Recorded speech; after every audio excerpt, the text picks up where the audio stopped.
இன்னைக்கு ஒரு குட்டி கதை சொல்ல வந்திருக்கிறேன். ஒரு அப்பா வந்து தன்னுடைய மகனை காட்டுக்குள்ள கூட்டிட்டு போனாருங்களாம்.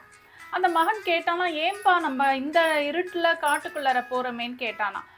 அதுக்கு அவங்க அப்பா சொன்னாராம், இரு நான் சொல்றேன்னு சொல்லிட்டு ஒரு பெரிய மரத்துக்கு அடியில அவனை உட்கார வச்சாருங்களாம். உட்கார வச்சுட்டு சொன்னாருங்களாம், உன் கண்ணை இப்ப நான் கட்ட போறேன்னு சொன்னாருங்களாம். அதே மாதிரி கண்ணை கட்டிட்டாருங்களாம். கண்ணை கட்டின உடனே பையன் கேட்டானா, ஏன்பா கண்ணை கட்டுற அப்படின்னு கேட்டானா. இல்ல, இன்னைக்கு ராத்திரி முழுக்க நீ இங்க தனியா இருக்கணும்.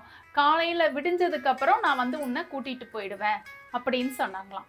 அப்ப பையன் ஏதோ கேட்க வந்தானா, உடனே அப்பா என்ன சொன்னாரா, நீ என்ன நம்புற இல்லையா, நீ எந்த வார்த்தையும் என்கிட்ட கேட்க கூடாது, இன்னைக்கு ராத்திரி பொழுது நீ இந்த காட்டுல தான் கழிக்கணும், நான் நாளைக்கு காலையில வந்து உன்னை கூட்டிட்டு போயிடுவேன் அப்படின்னு சொன்னாருங்களாம். மகன் கிட்ட அப்பா இப்படி சொல்லி முடிச்ச உடனே அவனை விட்டுட்டு போற சத்தம் அவனுக்கு கேட்டுச்சான். கொஞ்சம் கொஞ்சமா அந்த சத்தம் குறைஞ்சிருச்சுங்களாம். ஓ, அப்பா நம்மளை விட்டு போயிட்டாருன்னு மகன் தெரிஞ்சுக்கிட்டானா. இந்த பையனுக்கு ஆந்த, வவ்வால் இந்த மாதிரி சில பறவைகள் வந்து கத்துற சத்தம் கேட்க ஆரம்பிச்சுதுங்களாம். யானை கத்துற சத்தம் கேட்க ஆரம்பிச்சுதுங்களாம். இந்த கொடூரமான காட்டு விலங்குகளுடைய சத்தம் கேட்ட உடனே பையனுக்கு ரொம்ப பயம் எடுத்துக்கிச்சுங்களாம்.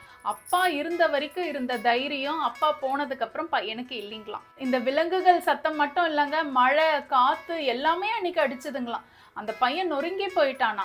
ஒரு கட்டத்துக்கு மேல இந்த பையன் அந்த காட்டுல நிறைய கஷ்டம், பயம் அனுபவிச்சதுனால அவனையே அறியாம ஒரு தைரியம் வந்துட்டு நினைவில்லாம தூங்கிட்டானா.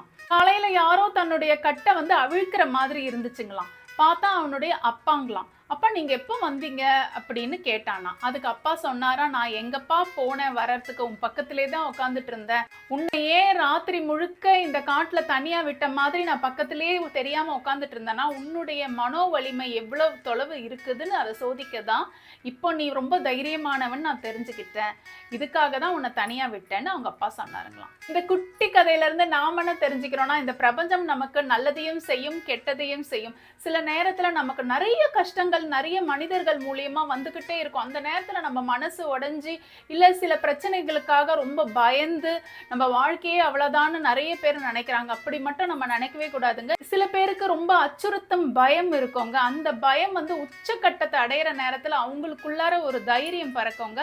இந்த மனித தந்தை தன்னுடைய மகனை விட்டு கொடுக்காம அவனுக்கே தெரியாம பக்கத்திலேயே அமர்ந்திருந்தாரு. அதே மாதிரி இந்த பிரபஞ்சத்துடைய பிள்ளைகள் நாமங்க.